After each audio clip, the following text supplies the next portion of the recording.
Hello and welcome to Rev Sports. Tonight officially marks the beginning of India's T20 World Cup campaign. Joining me today is Shomik Chakraborty and Shubhayan Chakraborty. Both of us are joining from Mumbai, where India is playing its first game of the T20 World Cup. Soon, Debashish Sen will also join us from Mumbai. He's also covering the game from on ground.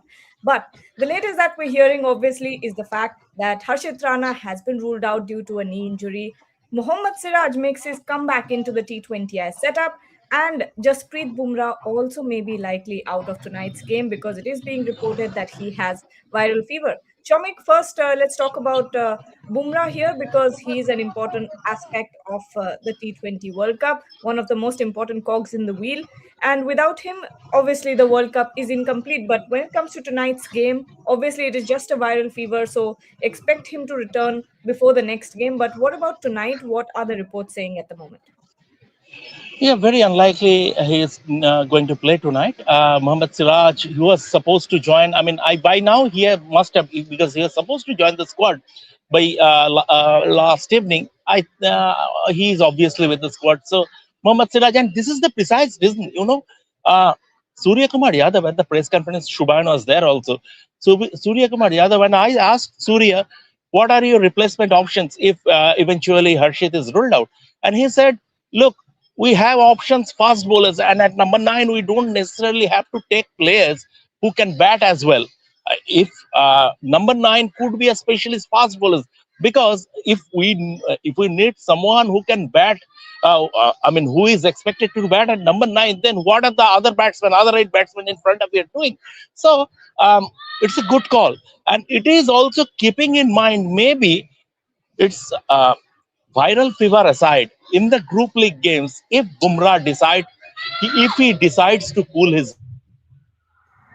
because basically, if the Pakistan game takes place, then India would be playing against three associate nations: US, Namibia, and Holland. So three associate nations, and you don't need Bumrah. Basically, you don't need Bumrah against those minnows. So from that point of view, whether Bumrah will be playing all those matches, that also played a part in the decision making, that someone of Siraj's experience, and that's why they went for someone of Siraj's experience. If Bumrah doesn't play today, then obviously Siraj is going to play, and that's it. But it's a gulf in class, Gargi, between India and the United States. It's just a gulf in class. So the personnel doesn't matter. Whoever plays India are going to win this game. That is true. I mean, even with the strongest of teams, I think India still takes the win here. Devashi joins us. Look at the view behind him. He's at the Marine Point, if I'm not wrong. Only if the air quality was slightly better, we could have seen the pristine sea very very clearly. But at this moment, I'm happy with the window that you've chosen, Devashish. But Shubayan, what are the updates on Mohammad Siraj? Is he likely to make the playing 11 tonight? Yes, Gargi, he has joined the team last evening. He took a flight at around 7:30 and reached Mumbai at around 9.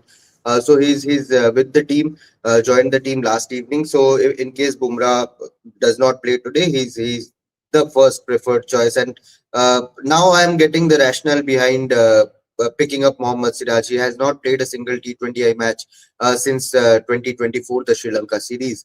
Has he played only 4 or 5 Syed Mushtaq Ali matches where he picked 7 wickets. So he has not been in the mix in this particular format apart from the IPL. So if you take the rationale, I think that's the experience, the relentlessness that you need in that bowling attack in case Bumrah, if the team management decides to rest him in a few games, league games, or even in the Super 8, if there's a weaker team, weaker opposition, then you can rest him and go for the experienced bowler in Siraj. So he's the leader of the pack in test format also. If he comes in, yes, it is a pretty surprising pick, considering the team has been backing Prasidh Krishna all this while, and suddenly out of nowhere Siraj has come into the mix. But I can understand why they have done so. And tonight, if Bumrah decides to, or the team management decides to not risk him and rest him for the tonight, today's game, then Siraj is the first preferred choice for the pace attack. You never know. You might even see Kuldeep Yadav and Varun Chakravarti both play together. It is a possibility, but since it's Wankhede, the Pacers get a bit of assistance under lights. It is most likely Siraj is the player who will replace Bumrah in the 11. But again, Kuldeep, Varun, both of them can also play, and you can go with Arshdeep, Hardik as your two primary pacers, considering that Shivam Dubey has also been bowling really well since the last Asia Cup. So there are plenty of option, and that is why this Indian team heads into the tournament as hot favorite. They have so many combinations, so many different type of players, all bases covered, and now Siraj's experience adds different kind of versatility into this team mix. So yeah, Gargi, I think Siraj is likely to play, but India can obviously choose to have different combinations if they want to. 100%. Debashish, yes, Shomik, before I go back to Debashish.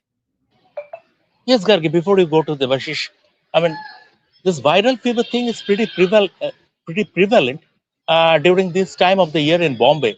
I mean, not only Jasprit Bumrah, Sarfraz Khan also caught this thing, viral fever, and he was ruled out of the Bombay's Ranji Trophy fixture against Karnataka, and that was a heavy blow because they folded up for 120. And with Sarfraz in that batting line, I mean, he's the spine of that Bombay batting line. I mean, Sarfraz in that batting lineup, it could have been a different game. But my advice to Devashish and Shubhan also, so take care because please don't catch up the, please don't get in. I mean, don't catch hold of that virus. So during your stay I in am I Bombay, am during pretty this, safe. I am pretty safe right now after catching dengue a month back. So I'm at least a okay, bit safe right now. The last thing Shubhaya needs is any sort of sickness at all. And we all have a month of travel ahead of us. So anything you can do to boost your immunity right now, do it. But Devashish, for the longest time, people were asking and fans were talking about why Mohammad Siraj was left out of the white ball side over and over again. Late last year, we saw him coming back into the ODI setup. And now life has played its cards such that it is now also time for his comeback in the T20I side. Not only T20I, this is not even a bilateral, straight into the World Cup squad. How are you looking at his inclusion? And do you think he's playing tonight? And now that he is in the squad, you got to play him just to give him the match practice. Yes, he was part of that New Zealand series as well, but obviously this is the best time to try him out with an opponent like USA. Means, and the best part for India is that you can try out the options if they feel so against teams like USA, Netherlands, and Namibia. So yes, I and going into the Super 8s, I think this is an ideal opportunity for the Indian team management to try someone like a Kuldeep Yadav or Mohammad Siraj, and even for that matter, why not? I don't know. That might not be the case any chance at least in this in at this moment. Uh, maybe what to try Sanju Samsung. I don't know that might not be a reality, but these are the only three matches where you can experiment with. Means otherwise, when you are into the Super 8, there is no possibility. Means obviously then you have to go in with a settled side. Just a chance. Means beat a Kuldeep or a Mohammad Siraj, or for that matter, because these are the three options. But at the present time, you are only left with 13 fit players. With Bumrah having viral fever and also Washington Sundar still undergoing rehab, India are left with 13 fit players heading into the match against USA. Absolutely. There are some questions here. Freaking Awesome is saying we can't take USA lightly. They played really well against India A and New Zealand warm-up games. Even when they were losing wickets, they maintained the run rate and gave a scare to the opposition. Obviously, Shomik, in a T20 World Cup, and especially in the T20I format, you can't undermine anyone because it is such a small and volatile format that anything could happen at any moment. But still, India is fundamentally the stronger side here. The chances of them slipping up and still winning are higher than USA causing an upset, I think. There is no chance of an upset, Gargi. There is a clear gulf in class. If India put out their third string side, they will beat USA. So, and this is the first choice team. So there is no chance of an upset. If USA stretch India a little bit, that would augur well for India going ahead, because you want every department of the team to fire on all cylinders. And when you get stretched by an opponent, you can touch upon the issues that you need to improve. And these are the three matches. These are the three matches to do that. So I would be happy if USA stretch India in this game, but causing an upset, absolutely no problem. Sorry, absolutely no chance, because there's a gulf in class. It's like, if you draw a football analogy, and if India are pitted against Brazil, in an international fixture, 100 times out of 100, India will win. Sometimes going ahead, India, the margin might be 100% in Brazil's favor, and that is India's moral victory. So if India, US can stretch India in this game, that would be their moral victory.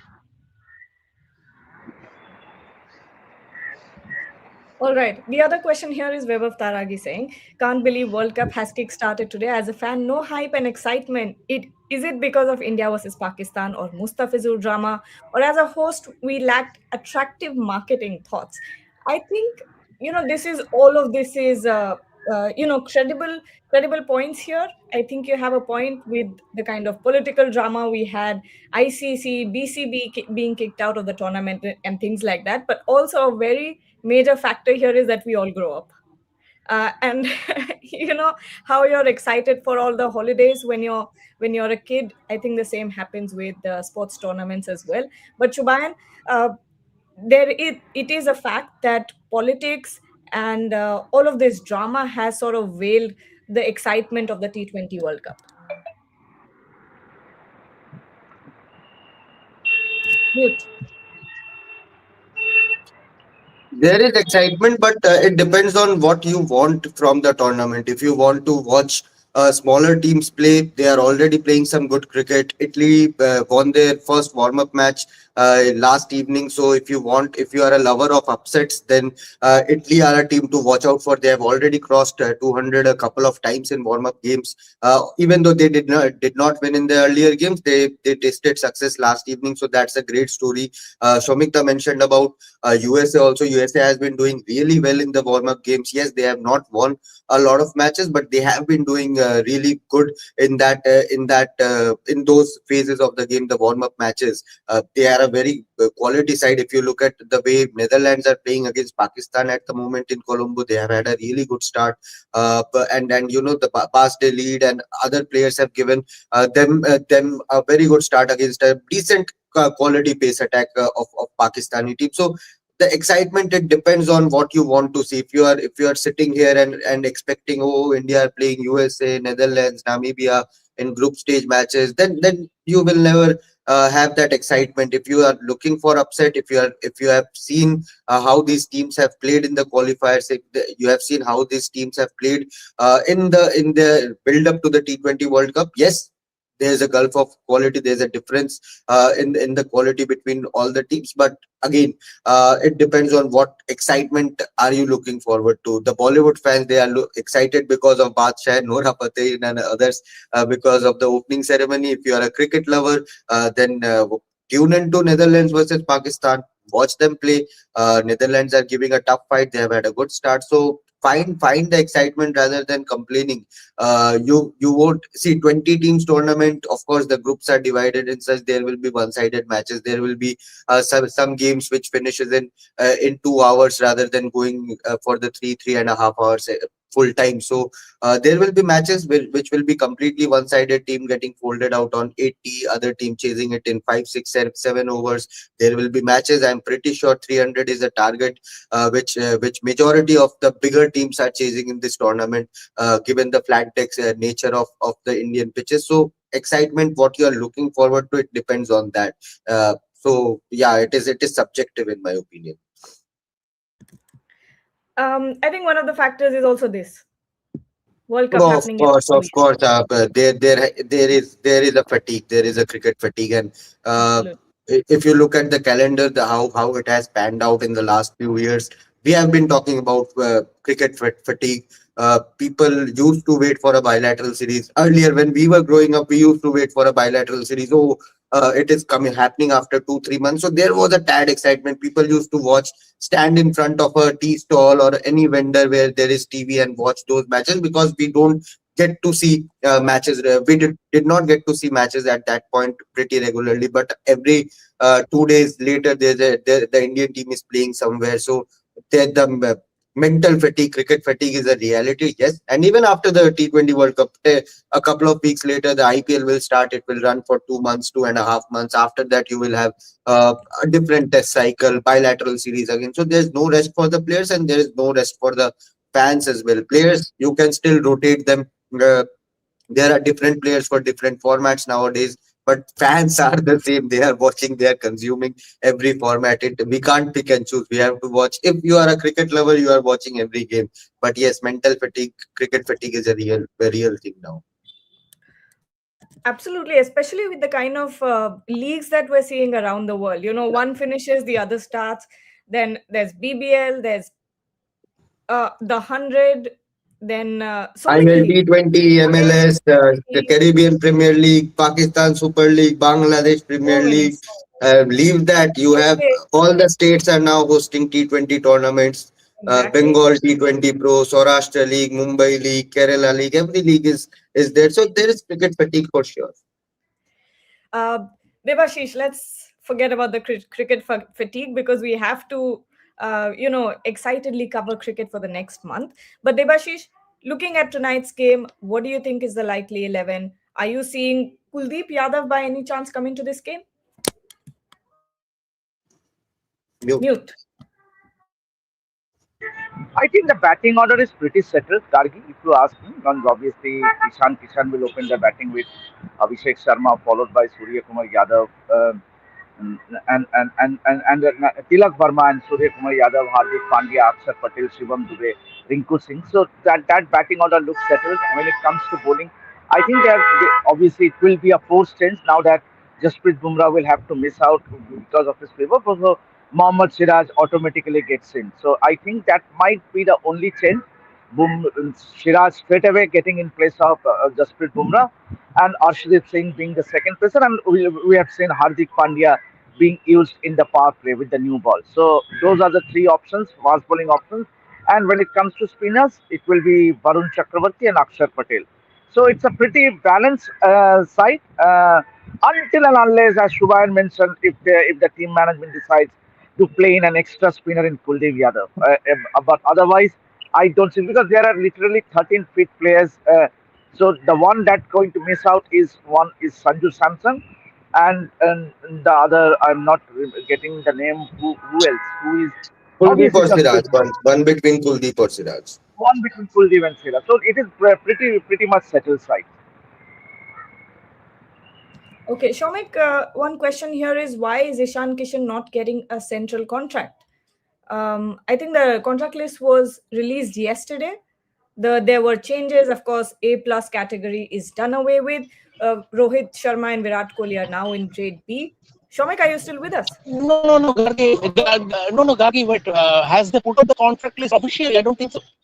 I don't think so. Not There is no officially. official. No, no, no. I'm just No, saying by no, the reports that I've seen. no contract list has been put out officially by the BCCI, and I think BCCI will wait for this tournament to end, because I was having this conversation. Because at this moment in time is the World Cup. Either it's during the World Cup or after the World Cup. They're in no hurry to do that. No one. And what I've been hearing or getting are from media reports. No official list has been put out as yet. That is number one. And the second question, Gargi, what is the second question? Ishan Kishan not getting a central contract, but the contract list is Ishan not out Kishan yet. has a central contract. Last year he has been brought back to the fold. Ishan Kishan has a central contract. Last year he Exactly. has been brought. He has been. I think he is at the lower rung, but he has a central contract. He has been brought back to the fold, as also Shreyas Iyer. So Both, yeah, exactly. that is Both Shreyas and Ishan are that back. is the yeah. So that is the thing. And there is one more thing about this lack of excitement. There are two sides to it. Yes, on the Shomik, face of it, it sorry is to interrupt you, but your frame is getting stuck and the audio is very choppy. okay. So So if you I can am try. I rejoin. I rejoin. I rejoin. Yes. Okay. All right. Abhay is saying scenario if India versus Pakistan gets abandoned due to rain, will Pakistan accept 1 point or say we don't need? But first, But they will for have to them, switch off their yes, participation. yeah, they will have to be on the ground for that. Exactly. If they don't come, then what will we do? We know what India's stance is. We Surya Kumar has said, "हमारी flights booked है, हम तो जा रहे हैं." And we'll also go and see what happens. Will it be an India versus Pakistan game, or will it just be India versus? Nothing after that. Okay. Web of Tarag is saying, honestly, in the last few years, I am finding red ball cricket worth watching than shorter formats or leagues. So Ashes by waking up early in the morning. Can't wait for our Sri Lanka tour. Actually, Debashish, the kind of mushrooming that we've seen in T20I franchise leagues, now people are actually veering towards watching Test cricket. but that interest is only when a marquee series happens. See, if India plays a Bangladesh, I'm barring aside the venues like Kolkata or say main test centers, will there be crowd to watch a India a Bangladesh test match for that matter? So it depends on what series is going on. Means obviously, as is, we have seen it in Australia and England. There is very much interest when it comes to Test cricket. I think there can be no doubts about. Means whenever there's a Test match happening in these two countries, there is always viewers to go out, go and watch it. But in India, I think when it comes to marquee series, I think there is definitely interest, but I think people are that there is a shift in what the people prefer watching. It has always been T20 cricket. You see the turnout today also. You witness the turnout in Navi Mumbai for a warm up match, and that too an inconsequential warm up match against South Africa. It was full house. And it will be the same today. You will see people from 4 p.m. Waiting outside the Wankhede, as was the case during the IPL matches. Whenever there's an IPL match in Wankhede, you could see the excitement. I don't know what exactly will be the turnout today at the Eden Gardens for that second match between West Indies, but wherever India is playing in India, it always has to be the white ball format and particularly T20 format.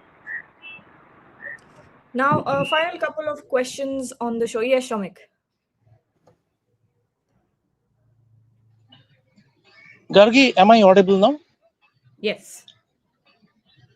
Okay. So just to continue with what Devashi said and what I was saying, that see, Gargi, there are two sides to it. One is that on the face of it, yes, there is apparently no excitement. But then again, Devashish very rightly mentioned that at DY Patel, for an inconsequential warm-up game, 45,000 people turned up. Today it's a full house at Wankhede. See, the fact of the matter is that yes, we have a serious overdose of cricket, and cricket fatigue is a serious factor. But when India play, there will always be turnout. T20 cricket is instant cricket. And the excitement, unless it is a final or a semi final or a game against India versus Pakistan, you will not get an elongated build up. What it is, instant popcorn cricket, raat gai, baat gai. That's what they say in this part of the world in Bombay, raat gai, baat gai. So for that moment, for those 3 hours, it's a 3 hour evening show, and that for those 3 hours, people are there absorbing the excitement and surrendering to the spirit of that excitement, to the spirit of hitting sixes and fours. But after that, again, Raat Gai Baat Gai. When India will want play again, they will come to the ground and we will have full houses. So we have to the perspective.